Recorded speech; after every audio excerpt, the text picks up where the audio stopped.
Good afternoon, students. Welcome to class 8th, Focus on Science, and we were studying chapter 5, Fossil Fuels. बेटा हम सभी ने petroleum क्या होता है ये पढ़ लिया है, क्योंकि हम इस चैप्टर में फॉसिल फ्यूल्स पढ़ रहे हैं और आप सबको पता है कि petroleum is a fossil fuel.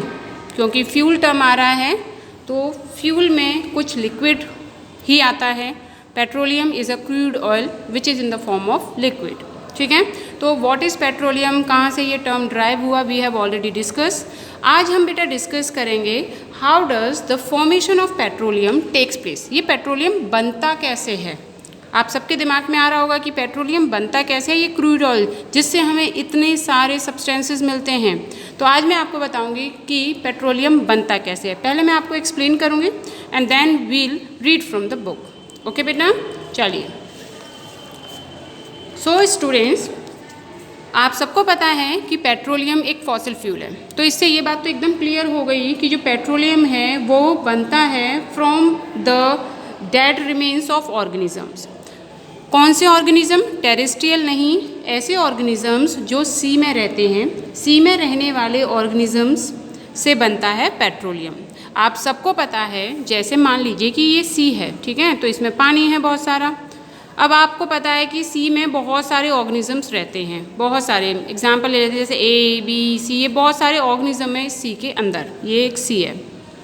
अब इस सी में जो ऑर्गेनिजम्स रहते हैं उनकी डेथ भी होती होगी, न्यू बॉर्न भी होते होंगे। तो हमें तो फॉसिल फ्यूल बनाना है, तो न्यू बॉर्न की हम बात नहीं करते, हम बात करते हैं उन ऑर्गेनिजम्स की जो कि सी में रहते हैं और उनकी डेथ हो जाती है। जब उनकी डेथ हो जाएगी तो जो उनकी डेड बॉडीज़ होंगी वो डेड बॉडीज़ सी की बॉटम, मान लो ये सी का बॉटम है, बॉटम, ठीक है, ये पूरी सी है। इस सी के बॉटम पर आकर वो डेड बॉडीज़ सेटल्ड हो जाती हैं। मान लो ये डेड बॉडीज़ हैं तो वो आई और यहाँ पर आकर बॉटम पर आकर वो सेटल्ड हो गई। क्लियर? ये जो सेटल्ड हुई डेड बॉडीज़ हैं ये समय के साथ साथ बहुत टाइम बीतता है, समय जैसे जैसे बीतता चलता है ये डेड बॉडीज़ सैंड और क्ले और अदर मटेरियल से डिपॉजिट होती जाती है, इकट्ठी होती जाती है, ऐसे करके जमा होती जाएंगी। इसके ऊपर बहुत सारा सैंड आके डिपॉजिट हो जाता है, क्ले आके डिपॉजिट हो जाता है। धीरे धीरे इन्हें कवर कर लेते हैं सैंड और क्ले, अंदर ही अंदर कवर होते गए तो कैसे क्या होता जाएगा, ये और नीचे की तरफ धंसती चली जाएंगी, नीचे की तरफ आती जाएंगी और यहाँ पर एरिया और ऊंचाई पर पकड़ता जाएगा, ऊपर की तरफ आता जाएगा। डेड बॉडीज़ हैं नीचे आ गई और उनके ऊपर परत छपती जा रही है सैंड की और क्ले की। ओवर मिलियन ऑफ ईयर्स, बहुत समय लगता है फॉसिल फ्यूल को बनने में, तो over million of years in the absence of air, high temperature and high pressure. अब आप सबको पता है कि ज़मीन के जितने जितने आप नीचे गहराई में जाएंगे वहाँ पर एयर की एब्सेंस है, हाई टेम्परेचर है और प्रेशर भी कम है, जिसकी वजह से ये जो डेड ऑर्गेनिजम्स की बॉडीज़ थी, यानी जो ये डेड ऑर्गेनिजम्स हैं, ये कन्वर्ट हो जाएंगे पेट्रोलियम और नेचुरल गैस में। किसकी वजह से? Absence of air, high temperature और हाई प्रेशर की वजह से वो डेड बॉडीज़ ऑर्गेनिजम्स की कन्वर्ट हो जाएंगी into petroleum and natural gas. दो चीज़ में कन्वर्ट हो गई। Okay, they will convert into petroleum and natural gas. Petroleum and natural gas में। नेचुरल गैस यानी कि जो नेचर के द्वारा बनाई जा रही है, जैसे CNG है, LPG है, ठीक है, हाँ ये रहे, ये बन गए दो चीज़। अब ये जो दो चीज़ें बन के आई, आपको पता है कि वहाँ पे बहुत सारे माइक्रोब्स भी होंगे। ये दो चीज़ें कन्वर्ट हुई हैं किससे? डेड ऑर्गेनिज्म से, पेट्रोलियम और नेचुरल गैस में। माइक्रो ऑर्गेनिज्म डिकम्पोज कर देंगे इस ऑर्गेनिक मैटर को। ये बॉडीज़ जो हैं ये किससे बनी है बेटा? ये ऑर्गेनिक मैटर से बनी है। ठीक, ऑर्गेनिक मैटर पर जब माइक्रो ऑर्गेनिज्म काम करेंगे तो इन ऑर्गेनिक मैटर को वो कन्वर्ट कर देंगे। कैसी कंडीशन में? एनारोबिक रेस्पिरेशन, यानी कि यहाँ पर ऑक्सीजन जहाँ प्रेजेंट नहीं होगा वहाँ पर एनारोबिक बैक्टीरिया काम करते हैं। वो एनारोबिक बैक्टीरिया ये जो ऑर्गेनिक मैटर की बनी हुई डेड बॉडीज़ हैं, इन्हें अभी और कन्वर्ट करेंगे। कन्वर्ट करने पर ये एक नया वैक्सी मटेरियल बनाएंगे और उस वैक्सी मटेरियल को हम बोलते हैं केरोसिन, KEROGN, केरोसिन। केरोसिन एक वैक्सी मटेरियल होता है जो कि माइक्रो ऑर्गेनिजम्स के द्वारा बनाया जाता है। ऐसे माइक्रो ऑर्गेनिजम्स जो डेड बॉडी में प्रेजेंट ऑर्गेनिक मैटर को डिकम्पोज कर देते हैं in the absence of oxygen. Absence of oxygen का मतलब है एनारोबिक कंडीशन, यानी उसमें ऑक्सीजन नहीं होगा। ज़मीन में जैसे जैसे नीचे जाओगे तो ऑक्सीजन की कमी होगी, और जब ऑक्सीजन नहीं रहेगा तो इन पर एनारोबिक माइक्रो ऑर्गेनिज्म काम करेंगे। इनके ऑर्गेनिक मैटर को वो कन्वर्ट कर देंगे एक वैक्सी मटेरियल में, जिसे हम कहते हैं केरोसिन। ठीक है, अब इस केरोसिन पर असर पड़ेगा किसका? हमें तो यहाँ तक पहुँचना है ना।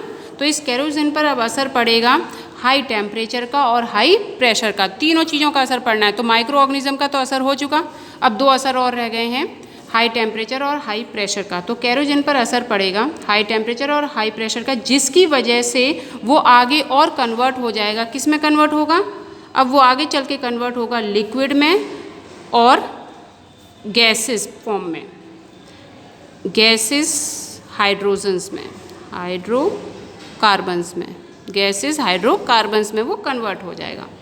अब ये जो लिक्विड और गैसेस हाइड्रोकार्बन्स बन गए, ये धीरे धीरे नीचे ज़मीन पे और नीचे की तरफ जाते जाएंगे। नीचे की सतह पे जब वो पहुंच जाएंगे तो आखिर में वो कैसी जगह पे पहुंचेंगे? वो पहुंचेंगे इम्परवियस रॉक्स के पास।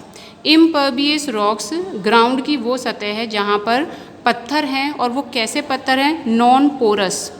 नॉन पोरस का मतलब होता है बेटा जिनमें होल नहीं है। पोर मतलब होता है, पोर मतलब होल, तो नॉन पोरस मतलब जिनमें छेद नहीं है, यानी कि पत्थरों के अंदर ये चीज़ें नहीं जा पाएंगी।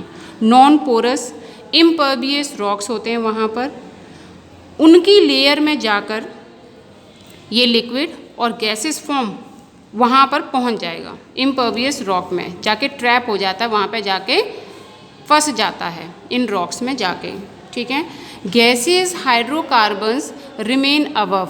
आपको पता है कि जो गैस होती है वो हल्की होती है, वो ऊपर उठ जाती है, लिक्विड होता है भारी होता है, वो नीचे आ जाता है। तो लिक्विड तो ज़मीन में नीचे की तरफ आ जाएगा, ठीक है, और जो गैसेस हाइड्रोकार्बन्स हैं वो कहाँ आएंगे बेटा? वो ऊपर की तरफ आएंगे।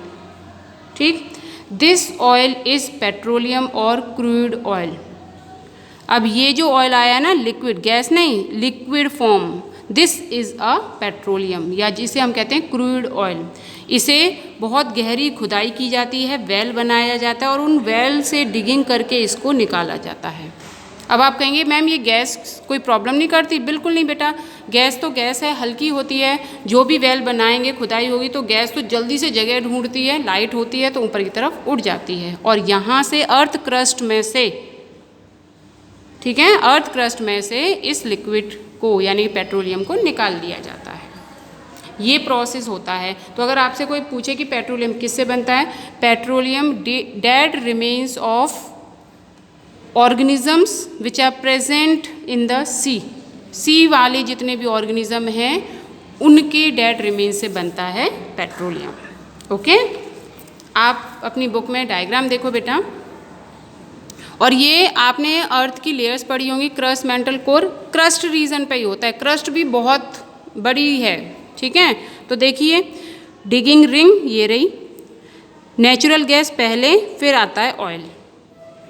तो गैसेस, यहाँ से पहले गैसेस निकाली जाती हैं, वो भी हम फ्यूल के तौर पे यूज़ करते हैं। उसके बाद में हम फॉसिल फ्यूल ले लेते हैं, ऑयल आ गया यानी पेट्रोलियम आ गया। ये रहा हमारा अर्थ क्रस्ट, कौन सी लेयर में होता है? इम्परवियस रॉक में जाके धंस जाता है। ठीक, okay. Next, petroleum is named at black gold. Petroleum को ब्लैक गोल्ड भी कहा जाता है। ठीक, ये आप 1 मार्क के लिए तैयार कर देना।